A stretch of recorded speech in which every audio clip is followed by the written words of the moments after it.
What we see in humans, we see it in animals, and we see it in mammals.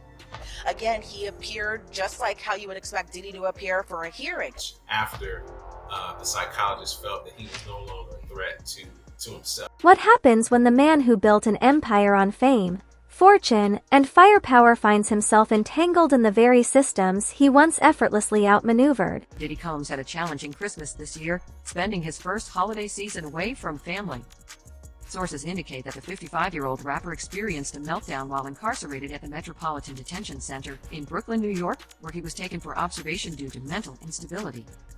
The music mogul, arrested in September on charges including racketeering, conspiracy, and trafficking, was reportedly hoping to secure bail by now.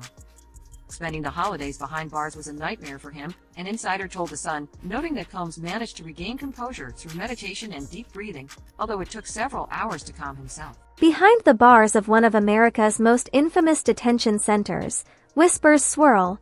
Is this Sean Diddy Combs' fall from grace, or is something far darker being unearthed? Diddy is no stranger to the spotlight. For decades, he's dominated stages, built billion-dollar brands, and partied with the world's elite.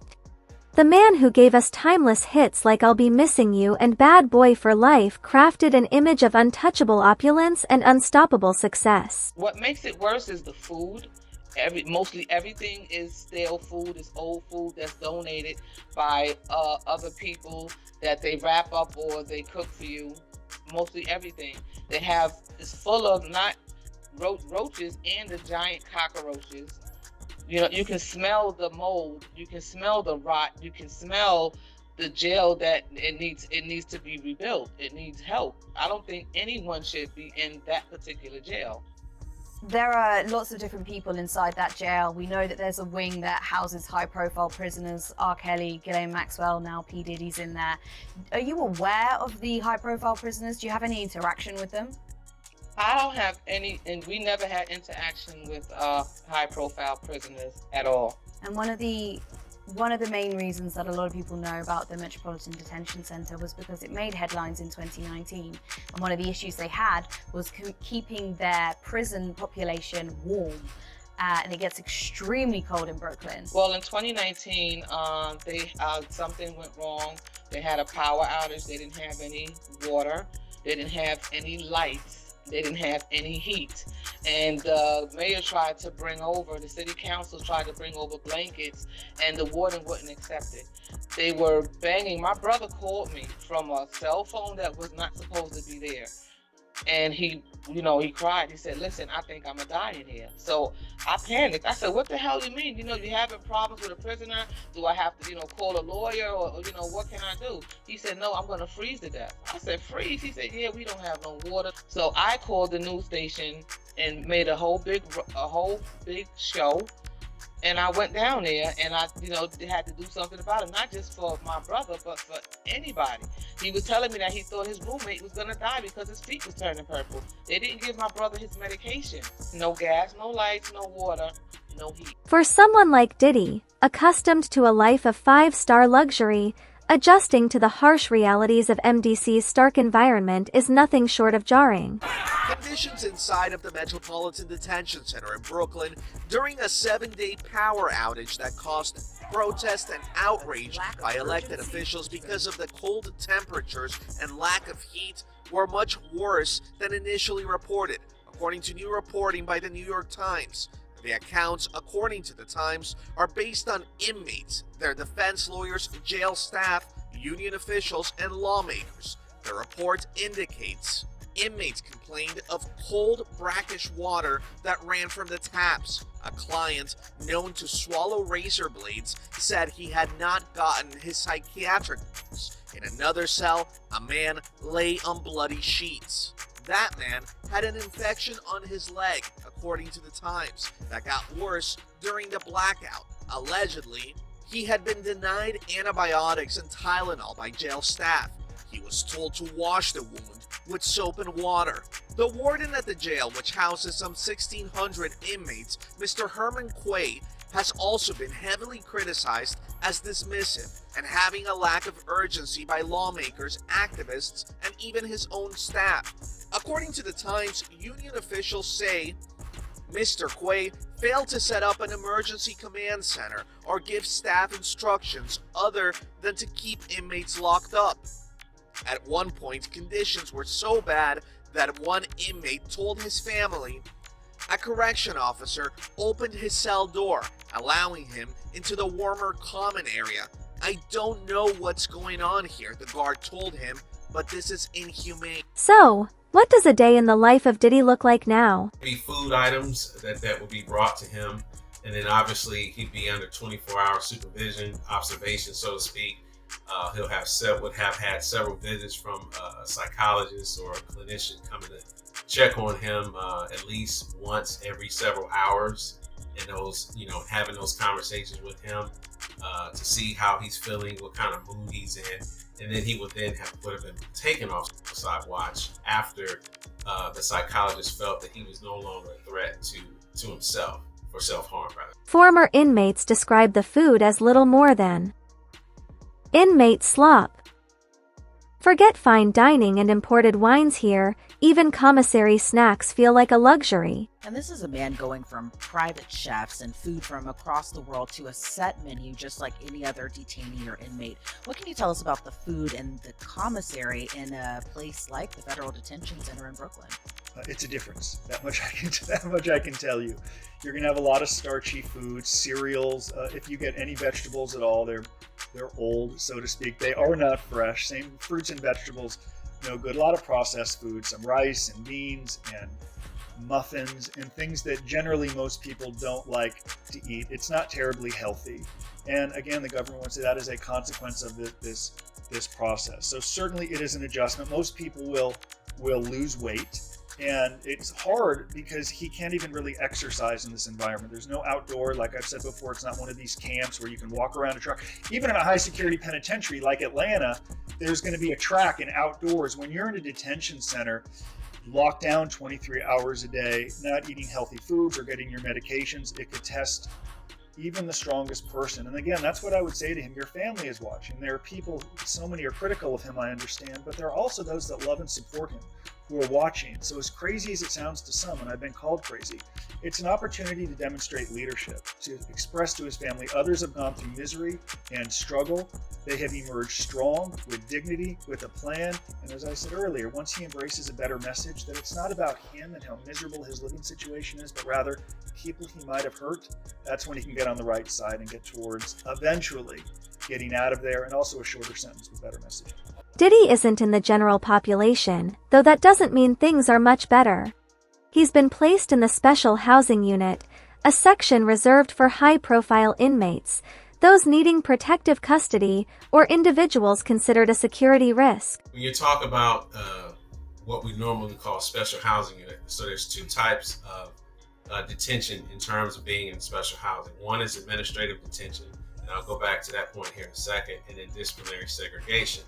Disciplinary segregation is for individuals who have been went through a disciplinary process for an infraction of the rules and regulations of the institution, whether it be in a fight or any other acts that go against the policies of the institution and orderly and safe running of the institution, and that is for a specific period of time. What Mr. Combs may be in as far as administrative detention is when someone is under investigation for a possible infraction against the rules of the institution, or they could be in protective custody because they may fear of their life, which is a question probably would have been asked of him once he was in his intake process. Additionally, we're talking about someone who is high profile, who was just arrested here less than 3 weeks ago. For a man who spent his life surrounded by adoring fans and a constant entourage, the silence must be deafening. Conversations are confined to brief, monitored calls, and interactions with guards are few and far between. Even stepping out for recreation comes with the humiliation of a full-body strip search, a process that strips away any remaining shred of dignity. What do you mean by a lockdown? These lockdowns are akin to solitary confinement. People are relegated to their cells for 24 hours a day for an interminable period of time. They're denied access to showers. They're denied access to hot food. They're denied access to the telephone to speak with their loved ones. It's much more difficult for them to meet with their attorneys in any sort of like an expeditious fashion. It puts a tremendous amount of strain on people, and that's just notwithstanding the psychological impact of being confined to a very tiny cell with another person for days at a time. In addition to the psychological impact of being locked in on a regular basis, our clients routinely complain about inadequate amounts of food that oftentimes is inedible. People routinely complain of inadequate access to recreation. So I have clients there who throughout their entire time at MDC Brooklyn never saw the sun. Never were allowed to go outside and be able to just breathe fresh air. There's also the issue of safety. So when there's a dispute or when there's a problem between, detainees, and you can obviously imagine how being locked up for interminable periods of time only enhances the stress level and enhances the tension. Former inmates and prison consultants have compared the SHU experience to psychological torture. Diddy may be a mogul, but in the special housing unit, he's just another number in the system. Diddy has been in the spotlight for decades. He's obviously got a pretty big bank account, living in mansions in multiple cities, and that's what he's used to. And all of a sudden, he's in a prison that's being described as deplorable. I mean, just that unto itself, is that a major change? Of course, the bigger they come, the harder they fall, and I sort of think that's what the prurient interest of the public is. Jail is terrible for anybody, but for someone who's used to having people wait on them hand and foot and never stands in line and always, gets front row and gets the best table and gets to have the exact opposite, what a life-changing moment. I mean, it's just incredible. And, it brings into context our whole system of innocent until proven guilty. Why is he not being given bond? And, we can debate that all day long. Of all people that's unlikely to flee or get away, well, he's got the resources to flee, but he's so recognizable. And isn't he innocent until proven guilty? Well, yeah, but, we have to recognize there are degrees of innocent until proven guilty. When you have this much evidence. Many assume that wealth and status can buy anything, even leniency behind bars. But the federal system operates differently.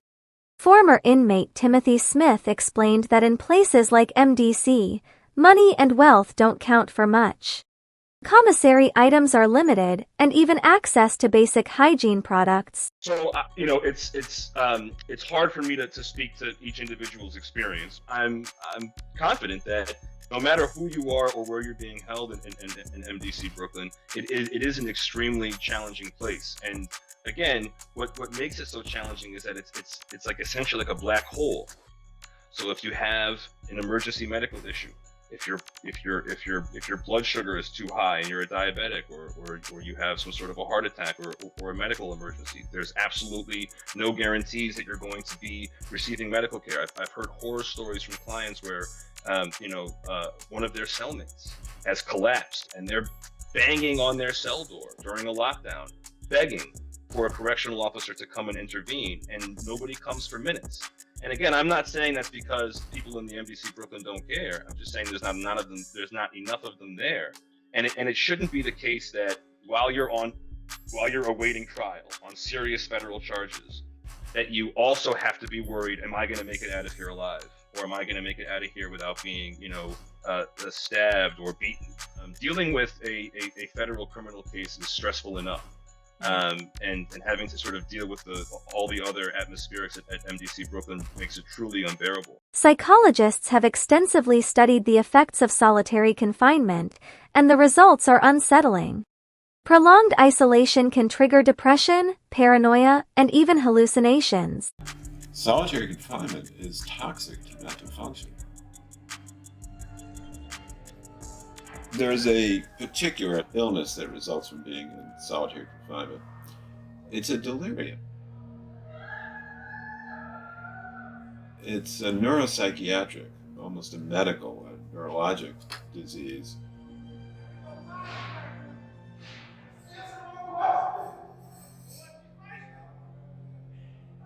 What we see in humans, we see it in animals, we see it in mammals. Now, suppose that in addition to an environment that is merely strange, we produce one that's really frightening. Dr. Harry Harlow in the 1950s did some experimentation with monkeys, studying the effect of social isolation. And one of his experiments involved taking monkeys who had been raised with other monkeys, so they were socialized and okay, and then putting them in what was amounted to a solitary confinement. Federal cases are notoriously tough to win, with conviction rates consistently above 90%. The odds are heavily stacked against Diddy. While his legal team is putting up a strong defense, the stakes are incredibly high. A guilty verdict could mean spending the rest of his life behind bars. Distressed. He may die for want of love. You see them rocking and shaking and sort of ritualistic, compulsive behavior. And after some period of time, they brought them out and put them into a cage with other animals. These monkeys were massively impaired. They were frightened, hiding.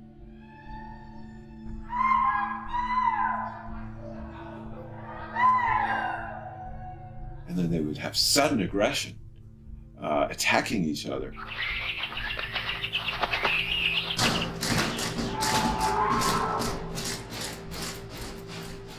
Very different behavior, very abnormal behavior.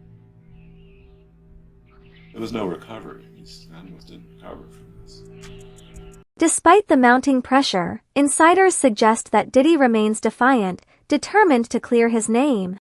Some speculate that he's using his time in isolation to strategize, relying on the same relentless drive that made him a music mogul. But as the trial date draws nearer, the stakes are growing higher and the pressure intensifies. He does. It could be a long time, and it's all going to depend on how this trial turns out. So for the racketeering conspiracy charge, the maximum penalty is life in prison. But in 2022, people convicted of RICO crimes served an average of around 10 years in jail, so it's going to depend on that. For the sex trafficking charge, the Department of Justice says the average sentence ranges from 15 to 30 years, but there's a mandatory 15-year minimum sentence that's set by federal law for victims who are 14 and under. So it could be a lot more based on the number of victims. We're just going to have to wait and see. And then for the transportation for prostitution charge, sentences do range from 5 to 10 years, but it really does depend on the circumstance for that one. So 10 years is the statutory maximum under the federal law, so we'll have to see what comes out in the case. The man who once flew between parties on different continents now finds himself pacing the confines of a solitary cell.